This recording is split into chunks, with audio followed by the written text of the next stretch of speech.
आपको स्वागत है मेरे चैनल में। मेरा नाम सोमनाथ है, बाय प्रोफेशन मैं एक फार्मासिस्ट हूँ। मैं ना ये जो चैनल है इसके थ्रू आपको पता चलेगा कि आप जो मेडिसिन यूज़ कर रहे हैं उसका यूजेस क्या है, इंडिकेशन क्या है, साइड इफेक्ट क्या है, कंट्रा इंडिकेशन क्या है, उसका डोसेज क्या है, ये सारा चीज़ आपको पता चले। देखिए, मैं ये बिल्कुल मानता हूँ कि अगर आप कोई मेडिसिन खा रहे हैं तो ये सारा चीज़ जानने का अधिकार बिल्कुल आपको है। दूसरा है कि मेरा ये सलाह है और मैं ये मानता हूँ कि आप खुद से कुछ भी मेडिसिन मत खाइए, सेल्फ मेडिकेशन आप मत कीजिए। कोई अगर आपके कोई डॉक्टर है, फार्मासिस्ट है या कोई हेल्थ केयर प्रोफेशनल है जिनको मेडिसिन के बारे में कुछ आइडिया है तो आप बिल्कुल उनसे पूछ के ही खाइए, सेल्फ मेडिकेशन मत कीजिए। चलिए आगे बढ़ते हैं। आज समझते हैं, एक कॉम्बिनेशन आता है रोजुवास्टैटिन प्लस फेनोफाइब्रेट का एक कॉम्बिनेशन आता है। रोजुवास्टैटिन 5, 10, 20 किसी भी स्ट्रेंथ में आ सकता है, फेनोफाइब्रेट का कॉम्बिनेशन मिला के आता है। तो चलिए समझते हैं। पहले हम समझते हैं रोजुवास्टैटिन क्या है। देखिए, रोजुवास्टैटिन क्या है जानने के लिए मेरे चैनल पे एक वीडियो पड़ा हुआ है। रोजुवास्टैटिन के बारे में पूरा डिटेल्स लिखा हुआ है। उसमें वो कैसे काम करता है, उसका साइड इफेक्ट क्या है, वो कौन से डिजीज में दिया जा सकता है, इंडिविजुअल रोजुवास्टैटिन का पूरा ये दिया गया है। दूसरा है फेनोफाइब्रेट। फेनोफाइब्रेट भी ऑलरेडी में कवर हुआ है। एक कॉम्बिनेशन पड़ा है मेरे अकाउंट में, अटवास्टैटिन विद फेनोफाइब्रेट। उसमें भी हमने पूरा डिटेल्स में अटवास्टैटिन की फेनोफाइब्रेट के बारे में बोला गया है। तो आप ये दोनों वीडियो देख लीजिए तो आपको पूरा इंडिविजुअल रोजुवास्टैटिन और फेनोफाइब्रेट क्या क्या है आपको पता चल जाएगा। दूसरा है, मैं आई बटन पे आ रहा होगा आपका दोनों का रोजुवास्टैटिन और फेनोफाइब्रेट का वीडियो, और इसका वीडियो भी मैं डिस्क्रिप्शन लिंक में दे दूंगा दोनों का, तो आप उधर भी जाके पहले समझ सकते हैं। अभी आप समझते हैं, अगर आप जानना चाहते हैं कि रोजुवास्टैटिन एंड फेनोफाइब्रेट का कॉम्बिनेशन कैसे यूज होता है तो चलिए इन दोनों के बारे में समझते हैं।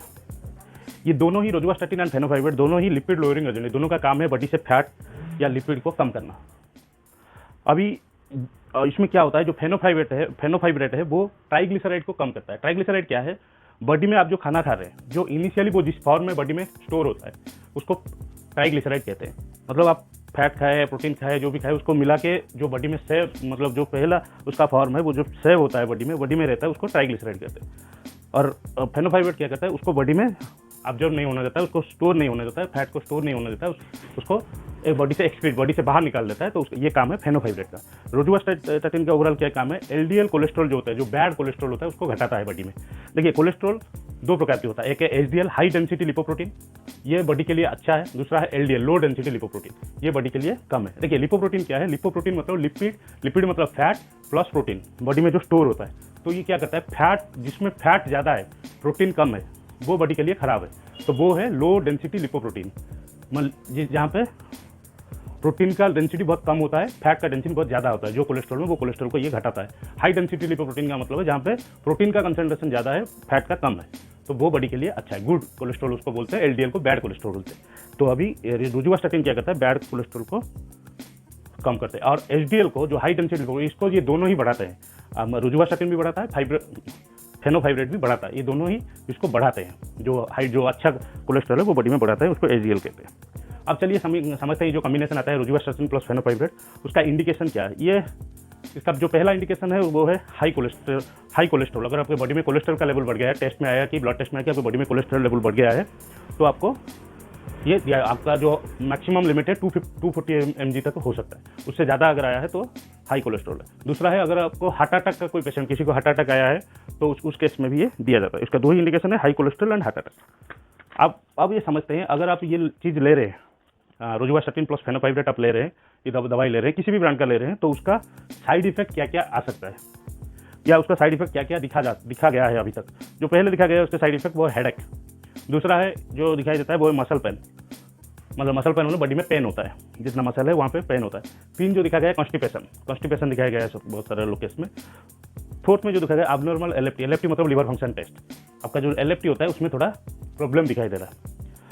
क्यों एलएफटी में प्रॉब्लम आता है आप समझिए, क्योंकि लिवर का काम है स्टोर करना, कोलेस्ट्रॉल को स्टोर करना, और जबकि ये स्टोर करने में थोड़ा उसको घटाता है, इसलिए थोड़ा एब्नॉर्मलिटी एलएफटी में, लिवर फंक्शन टेस्ट में दिखाई देता है। पांचवा है जॉइंट पेन, आपका जॉइंट पेन दिखाई दे सकता है इसमें। छः में elevated creatinine kinase. Creatinine kinase एक एंजाइम है जो लिवर से निकलता है, वो ब्लड में पता चलता है तो वो बढ़ जाता है। सातवां है, इसको खाने के बाद आपको डायबिटीज़ भी हो सकता है। ये सारे साइड इफेक्ट है। हो सकता है आपको साइड इफेक्ट दिखाई दे, हो सकता है साइड इफेक्ट दिखाई ना दे, हो सकता है इसमें से कुछ 1-2 दिखाई दे, हो सकता है एक साथ 4-5 दिखाई दे, हो सकता है बिना कुछ भी साइड इफेक्ट दिखाई ना दे। तो ये साइड इफेक्ट ये पर्सन टू पर्सन वेरी करता है। अब समझते हैं कि ये दवाई कौन से कंट्रा इंडिकेशन मतलब कोई दवाई कौन सी सिचुएशन में दिया नहीं जा सकता। जो पहला सिचुएशन है जहाँ पे बिल्कुल ये दवाई लेने का ही नहीं है, वो है फैटी लिवर डिजीज। अगर आपका फैटी लिवर है, मतलब आपका लिवर का साइज एनलार्ज हो गया है, बढ़ गया है, तो आपको ये कंट्राइंडिकेशन आप उसमें दिया नहीं जा सकता। दूसरा है गॉल ब्लैडर स्टोन। अगर आपको स्टोन डिटेक्ट हुआ है गॉल ब्लैडर में, तो ये दवाई आपको लेना नहीं है। तीसरा है किडनी डिजीज। अगर आपको किडनी में कुछ प्रॉब्लम चल रहा है, तो आपको ये दवाई लेना नहीं है। चौथा है मायोपैथी। मायोपैथी मतलब आपके मसल में कुछ प्रॉब्लम है, मतलब रेगुलर आपको स्ट्रेच हो रहा है, क्रैम्प्स आ रहा है, तो आपको ये दवाई लेना नहीं है। ये उसका कंट्राइंडिकेशन। अब चलिए समझते हैं टॉप ब्रांड्स। ये जो रोजुवास्टैटिन एंड फेनोफाइब्रेट है, इसका टॉप ब्रांड्स क्या क्या मार्केट में अवेलेबल है, कौन से नाम पे ये सारा अवेलेबल है। जो टॉप ब्रांड तो हज़ार होंगे, पर जो मुझे याद है टॉप ब्रांड्स, उसका जो आता है रोजावेल आता है, रोजावेल एफ आता है सन फार्मा का, रोज डे एफ आता है यूएसवी का, रोजुवास एफ आता है सन फार्मा का। अगेन देखिए, सन फार्मा का जो बड़ा बड़ा कंपनी होता है, उनका बहुत सारे डिवीजन होता है, अलग अलग ग्रुप होते हैं। तो एक कंपनी का एक ही मॉलिक्यूल में इवन 4 ब्रांड अलग अलग दिखा गया है। तो सन का भी 2 है, एक है रोजावेल एफ, एक है रोजुवास एफ, दोनों ही सन फार्मा का है। और एक है रोजुकोर एफ, टोरेंट का दिखाया जाता है। नोवास्टार्ट टीजी लुपिन का है। रोजाट एफ डॉक्टर रेड्डीज का है। सेबास्ट एफ है एरिस का। रोजुलिप एफ है सिप्ला का। रोजुमैक एफ है मैक्लेड्स का। रोजुस्टार्ट एफ है मैक्लेड्स का, दोनों ही मैक्लेड का है, रोजुमैक एंड रोजुस्टार्ट एफ।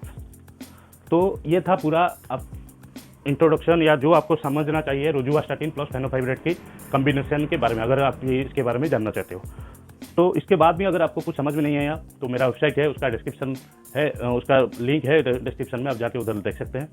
दूसरा है, मैं यहाँ पे मेरा व्हाट्सअप नंबर दे रहा हूँ, अगर फिर उसके बाद भी आपको और कोई डाउट है तो आप मुझे व्हाट्सअप पे थ्रू पूछ सकते हैं, मैं अवेलेबल हूँ।